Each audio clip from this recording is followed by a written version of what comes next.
High সবাইকে, এটা হচ্ছে সিজনের সেকেন্ড বিয়ে বাড়ি আমার। এই বিয়ে বাড়িটা ছিল সানুর কাজের জায়গায়, মানে আসানসোলের সেইখানে। তো সেইখানেই আমাদের নিমন্ত্রণ ছিল, তাই আমরা দুর্গাপুর থেকে ট্রেনে করে আসানসোল গিয়েছিলাম, কারণ এত ঠান্ডায় আমরা আর বাইক নিয়ে যাইনি। এবার ট্রেন থেকে নেমে আমরা একটা অটো ধরে নিই, তারপর সোজা চলে আসি যেখানে বিয়ে হচ্ছে সেইখানে। দেখতেই পাচ্ছ ডেকোরেশনটা খুব সুন্দর করেছে, ভীষণ সুন্দর সাজিয়েছিল পুরো জায়গাটাই। এরপর চলে আসি ব্রাইডের কাছে, সেখানে আমরা দু একটা ফটো তুলে নিই সকলে মিলে।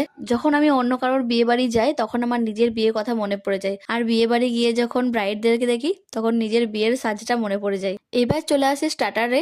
আর স্টার্টারে নানান রকমের খাবারের আইটেম ছিল গাইস, তোমাদেরকে নেক্সট পার্টে সেটা শেয়ার করব। তো এই ঠান্ডায় খেয়ে নিলাম গরম গরম এক কাপ কফি, তারপর বসে বসে আমরা সবাই একটু গান শুনছিলাম।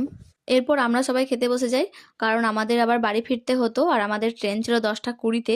হাতে মেনু কার্ড পেয়ে গেছি, তারপর জমিয়ে খাওয়া দাওয়া করে 10টা 20 ট্রেনে আমরা আবার বাড়ি ফিরে আসি। আজকের মতো ভিডিওটি এইটুকুই, দেখা হচ্ছে আবার নেক্সট মিনি ব্লগে। ততক্ষণের জন্য সকলে ভালো থাকবে।